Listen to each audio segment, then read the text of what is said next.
The U.S. Supreme Court ended its most recent session of decision-making, and justices handed down several controversial opinions. I sat down with John Dipippa, Dean Emeritus at the Bowen School of Law and a constitutional expert, to discuss. All right, we got a lot to talk about. The Supreme Court's session is over, at least for now, and we have a lot of rulings that came down. I want to begin with the biggest one that's probably stirred the most controversy, and that is the Trump has absolute immunity, or the president has absolute immunity for official acts. The U.S. Supreme Court ruled in Trump versus the United States that former presidents are entitled to some degree of immunity from criminal prosecution. What's your analysis or interpretation of the ruling? Well, the devil's in the details. I mean, you can read the opinion and it says only for official acts is the president given absolute immunity. And then for unofficial acts, the president gets no immunity. And then stuff in the middle, he gets what's called presumptive immunity. The problem is the details make it very, very difficult to ever show that a president's acts are unofficial. So for example, the court said, well, if the president talks with a member of his cabinet, like the attorney general, that's an official act. And you can't use that conversation to prove that it was unofficial, that he was pursuing some private goal, and you can't even introduce evidence of his motive, his reason for talking with the Attorney General or any other cabinet member. So for all practical purposes, this opinion grants future presidents absolute immunity as long as they can say, oh, well, I was exercising one of my powers. Yeah. Can you think of a scenario where it would be an unofficial act? I mean, is there something even in recent history that might come close to that definition? Well, I wouldn't say recent history, but let's go back to Ulysses S. Grant. He's the That's not recent. No, he's the only president who's ever been arrested and charged with some offense while he was in office. He was charged with speeding through the streets of Washington. Okay, and so suppose the president's out there and he's driving his own car, or they're driving him to some campaign event, or they're driving him to dinner, right? The president does something along the way. I suppose that would be an unofficial act because he's not talking with a member of Congress or his staff or the cabinet, and he's not exercising any authority. But unlike Grant, almost everything the president does has some connection back to some power Congress gave him or some constitutional duty. So again, as a practical matter, it's very difficult to frame some real limits on this immunity ruling. Could you say that instead of no person is above the law, one person is above the law now? I've seen that kind of spun out there. Is that accurate? I think it's very accurate. And I think the dissents do a good job of pointing that out. Because if you think about, again, the fundamental premise of the United States is that no person is above the law. And in 1803, Chief Justice John Marshall made that part of the Constitution when he said, you know, presidents aren't immune from civil matters. We can investigate whether or not they've complied with the law. Well, the dissent points out this case turns that on its head and says the president should be most liable to some legal sanction when the president exercises one of these vast powers.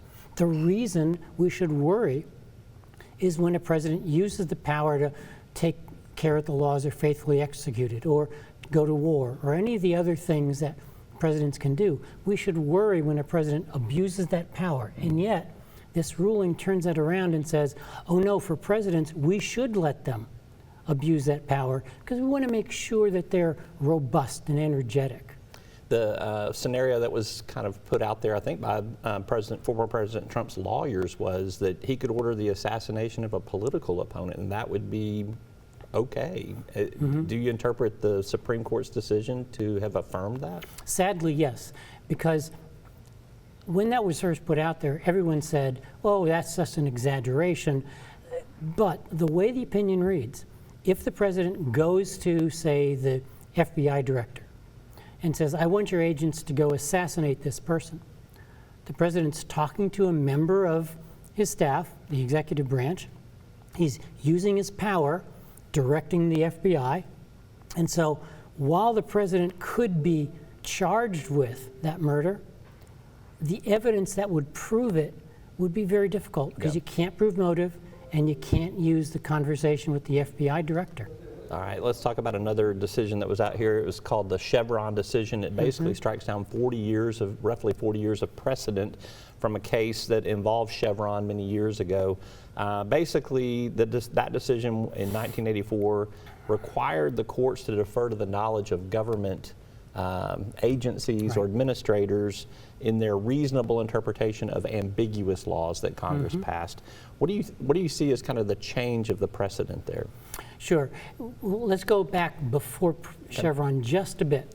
For years, the court had struggled with how should we look at agency actions? How much deference should we give to what the agency is saying?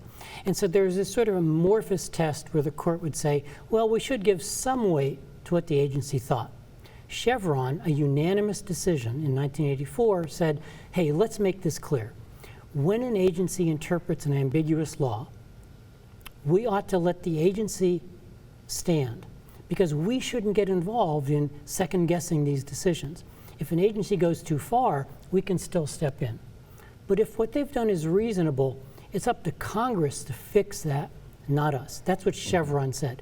So going forward, this case basically says that courts don't have to really defer to what the agency, that is the experts, think, but rather they can impose their own interpretation of what the law allows.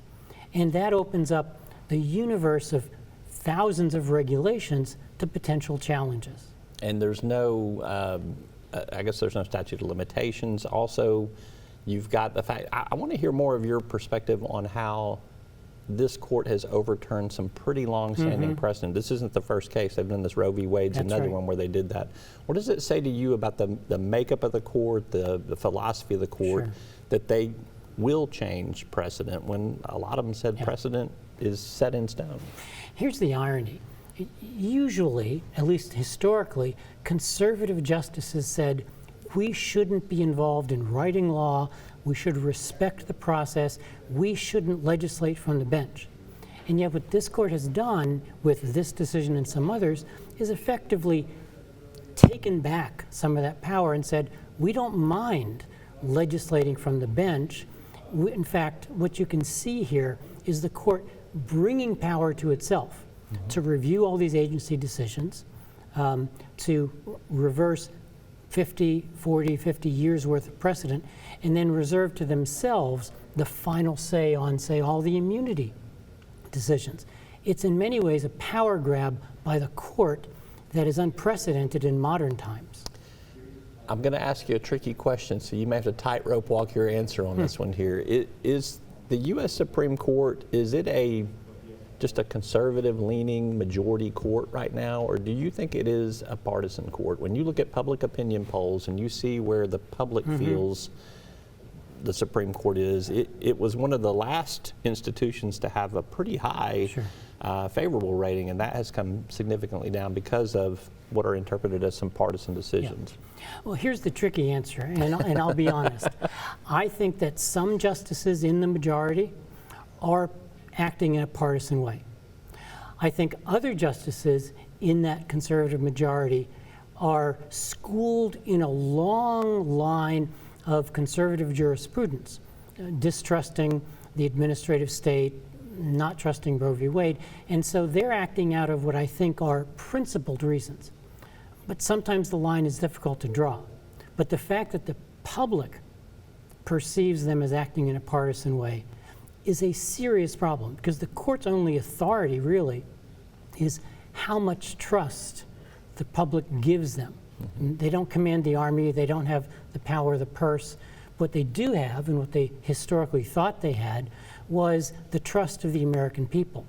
And I think that's been breached in particular by what seemed to be clearly partisan outcomes for some of those justices. I've got about 60 seconds left. I'm going to ask you another political question here. I know you, this is not what you came here for, but do you think it's time to rethink the construction of the Supreme Court? Is it time for another branch of government to consider putting some sort of limits on the Supreme Court? I would say it's time to consider expanding the number of justices.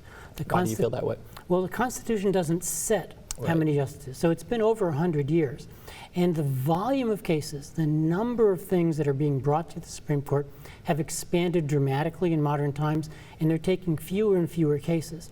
More justices would allow them to spread their work through panels and to hear more cases, and would also be more reflective, I think, of the broader American public's views on political and legal matters.